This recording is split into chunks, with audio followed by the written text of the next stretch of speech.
Glibly The First Day is a highly interactive 3D animated website developed by ABC.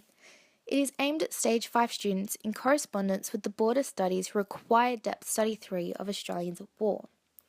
The site allows students to reach a deeper understanding of the events of Gallipoli through features such as visual graphs and timelines, maps, video and audio sources, as well as dioramas to help cater for differing learning needs and interests. It is accompanied by a teaching resource guide which suggests multiple activities at all levels of Bloom's taxonomy. These include basic questions and answers, timelines, creative writing activities, and debate topics. The site as a whole is set out in a video game layout. This is something that many students are familiar with today and will find interesting and engaging.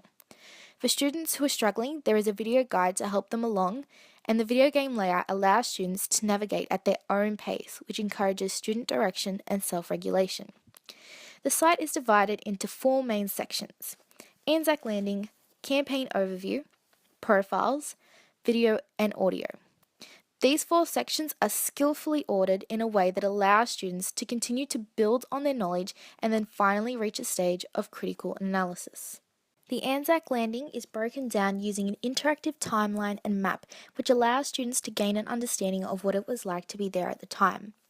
Students are given the choice to either play the story automatically or explore the map at their own pace themselves.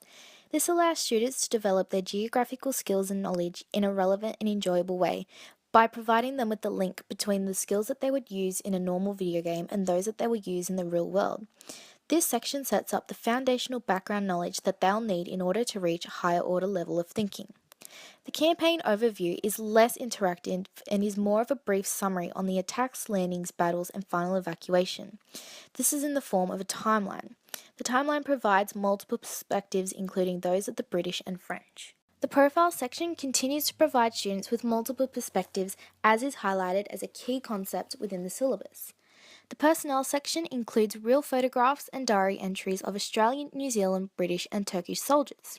The military trees and the military hardware both provide visual representations of the groups and divisions that were used by the soldiers on both sides, as well as the tools, weapons and vessels. Not only does this add to the students' deep knowledge, but it also allows them to begin to compare and contrast the different strategies used by either side. The video and audio section allows students to call upon the knowledge that they've gained from the previous activities as well as make real-world connections. It includes accounts by and interviews with major political leaders, both recent and historical, as well as soldiers who were there at the time.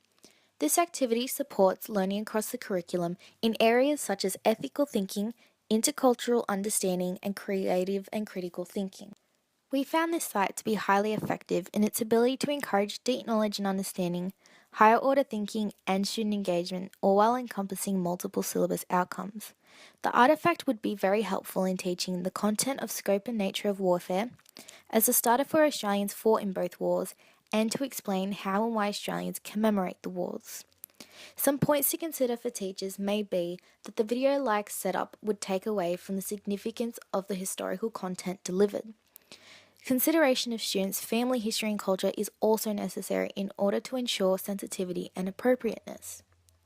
2 features that were used in this slide that we would consider using for our next assignment are the use of audio to supplement text to benefit students whose reading skills aren't at the level of their peers, as well as a non-linear environment that allows students to navigate and explore at their own level, which provides them with discovery-based learning as opposed to a step-by-step system. We found that this would be more engaging and more helpful for students.